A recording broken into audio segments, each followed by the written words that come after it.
Hello மக்களே, stock மார்க்கெட்டுன்னு வரும்போது நிறைய பேர் என்கிட்ட கேட்குற விஷயம் என்னென்னா, மியூச்சுவல் ஃபண்ட் இல்லை ஸ்டாக்கில் இன்வெஸ்ட் பண்ணுறது ரெண்டில் எது பெட்டராக இருக்கும் அப்படின்னு கேட்குறாங்க.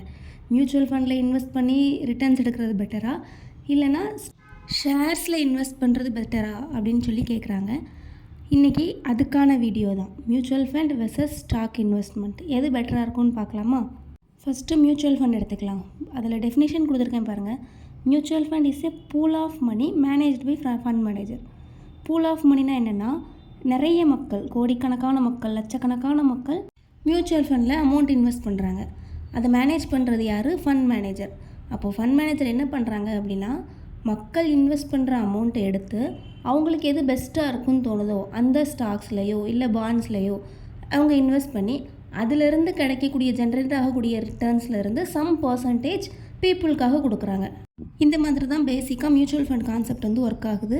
நிறைய மியூச்சுவல் ஃபண்ட் கம்பெனிஸ் இருக்குது. ஐசிஐசிஐ, ஐடிஎஃப்சி, நிப்பான் பெயிண்ட், இந்த மாதிரி நிறைய மியூச்சுவல் ஃபண்ட் இருக்குது. ஃபண்ட் மேனேஜர் இருப்பாங்க. ஃபண்ட் மேனேஜர்ஸ் வந்து மக்கள் நம்ம இன்வெஸ்ட் பண்ணக்கூடிய அமௌண்ட்டை அவங்களுக்கு பெஸ்ட்டாக தோன்ற வேறு ஸ்டாக்லேயோ இதுலையோ இன்வெஸ்ட் பண்ணி அதிலிருந்து ஜென்ரேட் ஆகக்கூடிய ரிட்டர்ன்ஸில் நமக்கு சம் பர்சன்டேஜ் ரிட்டர்ன்ஸாக கொடுப்பாங்க. அப்போ பேசிக்காக மியூச்சுவல் ஃபண்ட்னா பூல் ஆஃப் மணி. ஏன் பூல் ஆஃப் மணினா, நிறைய இன்வெஸ்டர்ஸ் இருப்பாங்கன்னு ஃபஸ்ட்டே சொல்லியிருந்தேன். அப்போது இப்போ நான் ஒரு 1000 rupees மந்த்லி இன்வெஸ்ட் பண்ணுறேன் அப்படின்னா, இன்னொருத்தங்க 5000 rupees, இன்னொருத்தங்க ஒரு 10,000 rupees, இப்படி டிஃப்ரெண்ட் இந்தியாவில் இருக்கக்கூடிய எல்லா ஸ்டேட்டில் இருந்துமே நிறைய மக்கள் வேறு மாதிரி அமௌண்ட்டை இன்வெஸ்ட் பண்ணுவாங்க. இந்த மாதிரி நிறைய இன்வெஸ்டர்ஸ் கிட்டே இருந்து வித்தியாசமாக, அதாவது 1000, 2000 அந்த மாதிரி டிஃப்ரெண்ட்டான அமௌண்ட் வந்து எல்லாம் ஆல் டுகெதர் ஒன்றா சேர்ந்து இருக்கிறதுனால தான் அதுக்கு பேர் பூல் ஆஃப் மணி. இதை மேனேஜ் பண்ணுறது யார்? Fund manager. Types of mutual ஃபண்டுன்னு எடுத்துக்கிட்டால் 2 டைப் இருக்குது. ஒன்று லம்சம், இன்னொன்று எஸ்ஐபி. லம்சம் அப்படின்னா, இப்போ வந்து ஒரு பேக் ஃபுல்லாக இருக்கக்கூடிய ஒரு மணி பேக்கை தூக்கி அப்படியே ஒருத்தங்க கையில் கொடுக்குற மாதிரி. அதை யார் மேனேஜ் பண்ணுறாங்கன்னா, ஃபண்ட் மேனேஜர் மேனேஜ் பண்ணுறாங்க. ஆனால் எஸ்ஐபிங்கிறது வந்து சிஸ்டமேட்டிக் இன்வெஸ்ட்மெண்ட் பிளான். அதுதான் நிறைய மக்கள் செய்கிறது. Monthly some amount 1000 rupees, 2000 rupees அந்த மாதிரி மந்த்லி பேசிஸ்லேயோ இல்லை குவார்ட்டர்லி பேசிஸ்லேயோ இல்லை இயர்லி பேசிஸ்லேயோ நம்ம இன்வெஸ்ட் பண்ணுறது தான் எஸ்ஐபி. சொல்லப்போனால் ஒரு உண்டியலில் டெய்லி ஒரு காயின் போட்டு சேர்த்து வைக்கிற மாதிரி. அந்த அமௌண்ட்டையுமே யார் மேனேஜ் பண்ணுவாங்க அப்படின்னா, ஃபண்ட் மேனேஜர் தான் மேனேஜ் பண்ணுவாங்க. லம்சம்ங்கிறது ஒரு பேக் ஃபுல்லாக மணியை கொண்டு இன்வெஸ்ட் பண்ணுறது. எஸ்ஐபிங்கிறது மந்த்லி பேசிஸ்லேயோ குவார்ட்டர்லி பேசிஸ்லேயோ பர்டிகுலர் அமௌண்ட்டை ரெகுலராக இன்வெஸ்ட் பண்ணுறது. இதான் ரெண்டுக்குள்ள டிஃப்ரென்ஸ். லம்சம், எஸ்ஐபி ரெண்டுமே மியூச்சுவல் ஃபண்டோட கான்செப்ட். இப்போது ஸ்டாக் இன்வெஸ்ட்மெண்ட் பற்றி பார்க்கலாம். ஸ்டாக்ஸ் பற்றி இன்னும் தெரியல, இன்னும் டீட்டெயிலாக தெரிஞ்சுக்கணும் அப்படின்னா, நம்மளோட previous video basics of share மார்க்கெட்னு இருக்குது.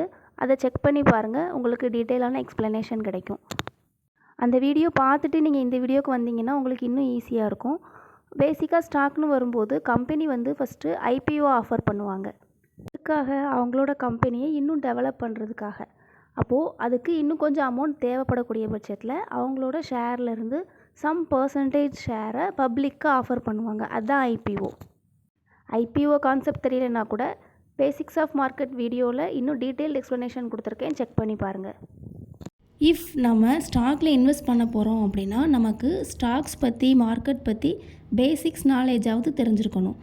ஏன்னா மார்க்கெட்டில் நிறைய ஸ்டாக்ஸ் இருக்குது. அப்போது அந்த ஸ்டாக்ஸ் பற்றி பேசிக் நாலேஜ் தெரிஞ்சால் மட்டும்தான் அந்த ஸ்டாக்கில் நம்மளால் இன்வெஸ்ட் பண்ண முடியும். அப்போது இங்கே ரிஸ்க் யார் எடுக்கிறாங்க அப்படின்னா, இன்வெஸ்ட் பண்ணக்கூடிய நம்ம தான் ரிஸ்க் எடுக்கிறோம். ஆனால் மியூச்சுவல் ஃபண்டில் யார் ரிஸ்க் எடுக்கிறாங்க? ஃபண்ட் மேனேஜர் ரிஸ்க் எடுக்கிறாங்க. ஆனால் ஸ்டாக் இன்வெஸ்ட்மெண்ட்னு வரும்போது ரிஸ்க் மேனேஜ்மெண்ட் யாரோடது அப்படின்னா, இன்வெஸ்ட் பண்ணக்கூடிய நம்மளோடது தான். அப்படின்னா நம்ம வந்து இன்னும் டைம் ஸ்பெண்ட் பண்ணி அதை பற்றின ரிசர்ச் பண்ண வேண்டியது ரொம்ப அவசியம். ஸ்டாக் இன்வெஸ்ட்மெண்ட்லேயுமே 2 டைப்ஸ் இருக்குது. ஒன்று ஷார்ட் டேர்ம் இன்வெஸ்ட்மெண்ட், இன்னொன்று long term investment. Short term investment பொறுத்த வரைக்கும் நம்ம எந்த மாதிரி ரிட்டர்ன்ஸ் எதிர்பார்க்கலாம் அப்படின்னா, வீக்லி, மந்த்லி இல்லை குவார்ட்டர்லி ரிட்டர்ன்ஸ் கூட எதிர்பார்க்கலாம். ஆனால் லாங் டேர்ம் இன்வெஸ்ட்மெண்ட் வந்து 1 வருஷம் இல்லை 2 வருஷம் இல்லை 5 or 10 years அந்த மாதிரி. இப்போது உங்களோட பொண்ணு இல்லை பையனோட ஹையர் ஸ்டடீஸ்க்கு யூஸ் பண்ணுற மாதிரியான அது இன்வெஸ்ட்மெண்ட் பிளான் தான் லாங் டேர்ம் இன்வெஸ்ட்மெண்ட். அப்போ பேசிக்காக ஷார்ட் டேர்ம் இன்வெஸ்ட்மெண்ட் வந்து ஒரு சின்ன செடியை வளர்க்குற மாதிரி. அது 1 வாரம் இல்லை 2 வாரத்துலேயே அழகாக வளர்ந்து வந்துடும். வளர்க்குறதுமே ரொம்ப ஈஸி. ஆனால் லாங் டேர்ம் இன்வெஸ்ட்மெண்ட்டுங்கிறது வந்து ஒரு பெரிய மரம், ஒரு 3 வருஷம் இல்லை 5 வருஷம் அதுக்கப்புறமா தான் வளர்ந்து வரும். நம்ம ஆனால் வெயிட் பண்ணி தான் அதோட பெனிஃபிட்ஸை அனுபவிக்க முடியும். ஆனால் அது மரமாக வளர்ந்ததுக்கப்புறம் அதோட பெனிஃபிட்ஸ் வந்து ரொம்பவே அதிகமாக இருக்கும். ஆனால் வெயிட் பண்ணி தான் அனுபவிக்க முடியும். மியூச்சுவல் ஃபண்டுக்கும் ஸ்டாக் இன்வெஸ்ட்மெண்ட்டுக்கும் உள்ள டிஃப்ரென்ஸ் பார்க்கலாம். மியூச்சுவல் ஃபண்டு வந்து பேசிக்காக பூல் ஆஃப் மணி, முன்னாடியே சொன்ன மாதிரி பூல் ஆஃப் மணி. அப்போ நிறைய இன்வெஸ்டரோட மணி அங்கே இருக்குது. ஆனால் ஸ்டாக்குன்னு வரும்போது நம்மளோட இண்டிவிஜுவல் மணி ஒரு இண்டிவிஜுவல் ஸ்டாக்கில் தான் நம்ம இன்வெஸ்ட் பண்ணுறோம். ஆனால் மியூச்சுவல் ஃபண்டு வந்து பூல் ஆஃப் மணி, நிறைய பேரோட மணி அங்கே இருக்குது.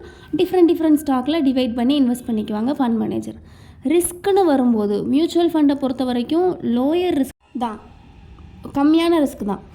ஆனால் ஸ்டாக்குன்னு வரும்போது ரிஸ்க் அதிகம்தான். ஏன்னா நம்ம வந்து சப்போஸ் தப்பான ஸ்டாக்கை சூஸ் பண்ணிட்டோம் அப்படின்னா அது வந்து நமக்கு ஒரு நெகட்டிவ் இம்பேக்ட் தான் கொடுக்கும். அதோட ப்ரைஸ் வந்து நெகட்டிவாக போகும்போது நமக்கு ஆப்வியஸாக லாஸ் தான் ஆகும். ஆனால் மியூச்சுவல் ஃபண்டுன்னு வரும்போது லோயர் ரிஸ்க் தான், சேம் மார்க்கெட் ரிஸ்க் மாதிரியே தான். நெக்ஸ்ட்டு எக்ஸ்பர்ட் மேனேஜ்மெண்ட்டுன்னு வரும்போது மியூச்சுவல் ஃபண்டில் ஃபண்ட்ஸ் மேனேஜ் பண்ணுறது ப்ரொஃபஷ்னல்ஸ், அதாவது ஃபண்ட் மேனேஜர்ஸ் தான் மேனேஜ் பண்ணுறாங்க. ஆனால் ஸ்டாக்ஸ்ன்னு வரும்போது எந்த ப்ரொஃபஷ்னல் ஃபண்ட் மேனேஜ்மெண்ட்டும் கிடையாது. நம்மளே தான், யார் இன்வெஸ்ட் பண்ணுறோமோ நம்மளே தான் நம்ம டெசிஷன்ஸ் எடுத்துக்கணும். லாபமோ நஷ்டமோ ஸ்டாக்ஸில் நம்மளோட மணியை நம்மளே தான் பார்த்துக்கணும். இதுவே இப்போது அசசிபிலிட்டின்னு வரும்போது பிகினர்ஸாக இருக்கிறவங்களுக்கு இது ரொம்ப ஈஸி. மியூச்சுவல் ஃபண்டில் இன்வெஸ்ட் பண்ணுறது ரொம்ப ஈஸி. எந்த நாலேஜுமே தேவையில்லை, மார்க்கெட் பற்றின நாலேஜோ எதுவுமே தேவையில்லை. ஜஸ்ட் அமௌண்ட்டை இன்வெஸ்ட் பண்ணுறாங்க, அதை வேறு யாரோ ஃபண்ட் மேனேஜர் அதை மேனேஜ் பண்ணி அவங்க சம் பர்சன்டேஜ் ரிட்டர்ன்ஸை இவங்களுக்கு கொடுக்க போகிறாங்க. ஆனால் ஸ்டாக்குன்னு வரும்போது நிறைய நாலேஜ் தேவைப்படும். மார்க்கெட் பற்றின நாலேஜ், ஒவ்வொரு ஸ்டாக் பற்றி நம்ம எந்த ஸ்டாக்கில் இன்வெஸ்ட் பண்ண போகிறோமோ அந்த ஸ்டாக் பற்றின நாலேஜ் தேவைப்படும். அதனால் நிறைய ரிசர்ச் பண்ண வேண்டியிருக்கும். நெக்ஸ்ட்டு லிக்விடிட்டி பார்க்கும்போது மியூச்சுவல் ஃபண்டில் ஹை லிக்விடிட்டி இருக்கும். ஏன்னா நிறைய இன்வெஸ்டர்ஸ் வந்து நிறைய அமௌண்ட் இன்வெஸ்ட் பண்ணுறாங்க.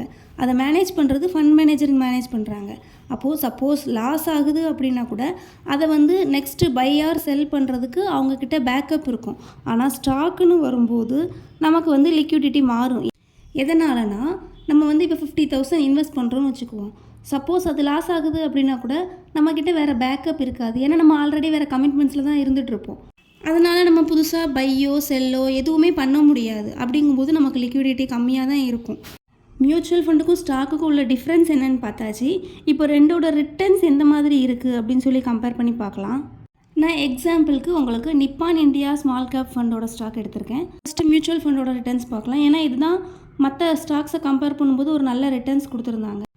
1 வீக்கில் 3% ரிட்டர்ன்ஸ் இருந்துச்சு. அதே 5 இயர்னு வரும்போது 34% ரிட்டர்ன்ஸ் கொடுத்துருக்காங்க. இது ஆனுவலைஸ்டு ரிட்டர்ன்ஸ் தான். இந்த ரிப்போர்ட் நான் எதிலிருந்து எடுத்தேன்னா மணி கண்ட்ரோல்லேருந்து தான் எடுத்தேன். இது லம்சம்மில் இந்த மாதிரி ரிட்டர்ன்ஸ் கொடுத்துருக்காங்க. இதை எஸ்ஐபின்னு வரும்போது 1 இயரில் 32.82% இருக்குது. அதே 5 இயரில் 42.69% இருக்குது. லம்சம்க்கும் எஸ்ஐபிக்கும் உள்ள ரிட்டர்ன்ஸ் வந்து ஏன் இப்படி டிஃபர் ஆகுதுன்னா, லம்சம்மில் நம்ம 1 டைம் இன்வெஸ்ட் பண்ணுவோம். இப்போது ஃபார் எக்ஸாம்பிளுக்கு ஒரு 1 lakh ஃபஸ்ட் இயர் இன்வெஸ்ட் பண்ணுறோன்னு வச்சுக்கலாம். அந்த 1 இயருக்கு வந்து ஃபஸ்ட்டு 10% ரிட்டர்ன்ஸ் கிடைக்கிது அப்படின்னா நெக்ஸ்ட் இயர் ஸ்டார்ட் ஆகும்போது 1,10,000 இருக்கும் அந்த கேபிட்டல் அமௌண்ட் வந்து. நெக்ஸ்ட் இயர் வந்து அந்த 1,10,000க்கு சம் பர்சன்டேஜ் அப்படிங்கிற மாதிரி ரிட்டர்ன் ரேட் வந்து கால்குலேட் ஆகும். ஆனால் எஸ்ஐபின்னு வரும்போது அப்படி கிடையாது. இப்போ மந்த்லி 10,000 நீங்கள் இன்வெஸ்ட் பண்ணுறீங்கன்னு வச்சுக்கலாம். மந்த்லி 10,000ங்கும்போது 1 இயருக்கு 1,20,000.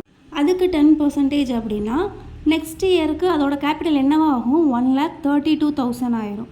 அப்போ அதுக்கு நெக்ஸ்ட் இயர் செகண்ட் இயர் வந்து 1,32,000க்கு ரிட்டர்ன் ரேட் கால்குலேட் ஆகும். அதனால தான் லம்சம்க்கும் எஸ்ஐபிக்கும் உள்ள ரிட்டர்ன் ரேட் வந்து இப்படி டிஃபர் ஆகுது.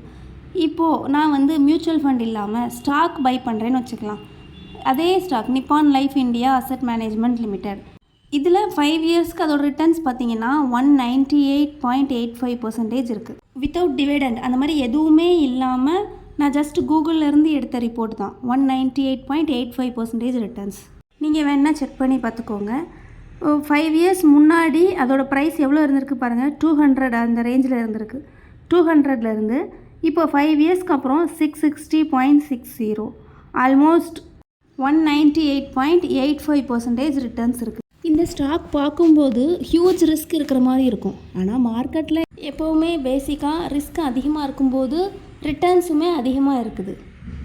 இப்போது மியூச்சுவல் ஃபண்டுன்னு பார்த்துக்கிட்டிங்கன்னா எஸ்ஐபியில் தான் ஹை ரிட்டர்ன்ஸ், அதுவுமே 42%. ஆனால் ஸ்டாக்கில் வந்து 198% ரிட்டர்ன்ஸாக கிடைக்குது. அப்போது மியூச்சுவல் ஃபண்டில் 20 இயர்ஸில் கிடைக்கிறத ஸ்டாக்கில் இன்வெஸ்ட் பண்ணும்போது 5 இயர்ஸில் ரிட்டர்ன்ஸ் எடுத்துக்கலாம்.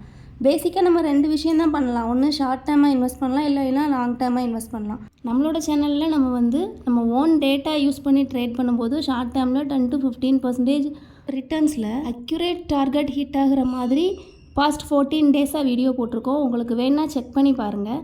அதில் கிடைக்கிற ரிட்டர்ன்ஸ் பார்த்திங்கன்னா மியூச்சுவல் ஃபண்டோட எஸ்ஐபியில் கிடைக்கக்கூடிய இந்த 42% ரிட்டர்ன்ஸை விட அதிகமாகவே இருக்குது. 3 months ஒன்ஸ் 10 to 15% ரிட்டர்ன்ஸ் அப்படிங்கிறது வந்து ஒரு நல்ல ரிட்டர்ன்ஸ் தான். பேசிக்காகவே மியூச்சுவல் ஃபண்ட் அண்ட் ஸ்டாக் ரெண்டுக்கும் இடையில உள்ள டிஃப்ரென்ஸு, அப்புறம் ரெண்டோட ஸ்டாக்கையுமே அனலைஸ் பண்ணி கம்பேர் பண்ணி பார்த்தாச்சு. இப்போது ஸ்டாக்கில் இன்வெஸ்ட் பண்ணணும் அப்படிங்கிற ஒரு ஆப்ஷன் எடுக்கிறீங்க அப்படின்னா உங்களுக்கு பேசிக்காக பர்சனலாக என்னென்ன பெனிஃபிட்ஸ் கிடைக்கும் அப்படின்னா, கண்டிப்பாக நீங்கள் வந்து மார்க்கெட்டோட ஸ்ட்ரக்சர் எப்படி இருக்குது, மார்க்கெட் எப்படி இருக்குது அப்படிங்கிற பேசிக் டீட்டெயில்ஸ் எல்லாமே லேர்ன் பண்ணிக்குவீங்க. ஏன்னா மார்க்கெட் எப்படி ஒர்க் ஆகுது, ஒரு ஸ்டாக்கோட பர்ஃபார்மன்ஸ் எப்படி இருக்குது, இந்த மாதிரிலாம் தெரிஞ்சுக்கிட்டால் மட்டும்தான் ஸ்டாக்கில் வந்து நீங்களாகவே உங்களோட மணியை இன்வெஸ்ட் பண்ண முடியும். அப்போது கண்டிப்பாக அதை பற்றின நாலேஜ் கண்டிப்பாக கெயின் பண்ணிக்குவீங்க. நம்மளோட மணி நாமளே இன்வெஸ்ட் பண்ணும்போது ஆப்வியஸாக நம்ம என்ன பண்ணுவோம், டெய்லி மொபைலோ சிஸ்டமோ ஓப்பன் பண்ணிவிட்டு செக் பண்ணி பார்ப்போம், போர்ட்ஃபோலியோ செக் பண்ணி பார்ப்போம். ஸ்டாக்கோட பெர்ஃபார்மன்ஸ் எப்படி இருக்குது, ஸ்டாக் ப்ரைஸ் இன்க்ரீஸ் ஆகிருக்கா இல்லையா, எதுவும் நியூஸ் எதுவும் புதுசாக வந்திருக்குதா அப்படின்னு சொல்லி கண்டிப்பாக செக் பண்ணி பார்ப்போம். அப்போது டெய்லி அப்கிரேட் ஆகிட்டே இருப்போம். ஆனால் மியூச்சுவல் ஃபண்டில் இன்வெஸ்ட் பண்ணுறோம் அப்படின்னா அதை நம்மளோட மணியை இன்வெஸ்ட் பண்ணிவிட்டு அதை அப்படியே விட்டுருவோம். ஒரு சேவிங்ஸ் மாதிரி அந்த பற்றின திங்கிங்கே இல்லாத மாதிரி இருப்போம். ஆப்வியஸாக மணி மேனேஜ்மெண்ட்டுன்னு வரும்போது நம்மளோட மணியை நம்மளே மேனேஜ் பண்ண கற்றுக்குவோம். ஸ்டாக்கில் இன்வெஸ்ட் பண்ணும்போது கண்டிப்பாக ஒரு டிவிடெண்ட் கிடைக்க போது. நல்ல ஸ்டாக்கில் இன்வெஸ்ட் பண்ணும்போது உங்களுக்கு டிவிடெண்ட்னா என்னன்னு தெரில அப்படின்னா, டிவிடெண்டோட கான்செப்ட் பற்றி இன்னும் நல்லா தெரிஞ்சுக்கணும் அப்படின்னா, நான் முன்னாடியே சொன்ன மாதிரி நம்மளோட பேசிக்ஸ் ஆஃப் ஷேர் மார்க்கெட் அந்த வீடியோ பார்த்தீங்க அப்படின்னா அதில் எல்லாத்துக்குமான டீட்டெயில்டு எக்ஸ்ப்ளனேஷன் இருக்குது. அதை செக் பண்ணி பாருங்கள், நல்லாவே தெரியும். மார்க்கெட் பற்றி, ஃபினான்ஸ் பற்றி இன்னும் நல்லாவே தெரிஞ்சுக்கிறதுக்கான வாய்ப்பு இருக்குது. இது அத்தனையிலையும் நீங்கள் மாஸ்டர் ஆகும்போது உங்களோட டிசிஷனை இண்டிபெண்ட்டாக நீங்களே எடுக்கிறதுக்கான எல்லா குவாலிட்டிஸ் ஆட்டோமேட்டிக்காக நமக்கே தெரியாமல் நமக்குள்ளவே வந்துடும். இப்போவும் மியூச்சுவல் ஃபண்ட் பெட்டரா இல்லை ஸ்டாக் இன்வெஸ்ட்மெண்ட் பெட்டரான்னு கேட்டால் ரெண்டுமே பெட்டர் தான், டிபெண்டிங் ஆன் த பீப்புள். நாலேஜும் கெயின் பண்ணிக்கணும், அதே டைமில் மணியும் ஏர்ன் பண்ணணும்னு நினைக்கிறவங்க ஸ்டாக்கில் இன்வெஸ்ட் பண்ணலாம். ஆனால் எதுவுமே தெரிஞ்சுக்க வேண்டாம், ஜஸ்ட் இன்வெஸ்ட் மட்டும் பண்ணணும்னு நினைக்கிறவங்க மியூச்சுவல் ஃபண்டில் இன்வெஸ்ட் பண்ணலாம். நான் mutual fund, stock difference, comparison எல்லா டீட்டெயில்ஸுமே கொடுத்துட்டேன்னு நினைக்கிறேன். இன்னும் உங்களுக்கு புதுசாக ஏதாவது கான்செப்ட் தெரிஞ்சுக்கணும் அப்படின்னு நினச்சிங்க அப்படின்னா கமெண்ட்டில் லீவ் பண்ணுங்கள். நான் கண்டிப்பாக அதுக்கான ஒரு புது வீடியோ மேக் பண்ணி போடுறேன் உங்களுக்காக. இந்த வீடியோவில் இன்னும் எதுவும் டவுட் இருந்துச்சு அப்படின்னா கூட வாட்ஸ்அப்லேயோ இல்லை மெயில்லையோ கான்டாக்ட் பண்ணுங்கள். அதுக்கான கிளியர் எக்ஸ்ப்ளனேஷன் கொடுக்குறேன். Thank you so much.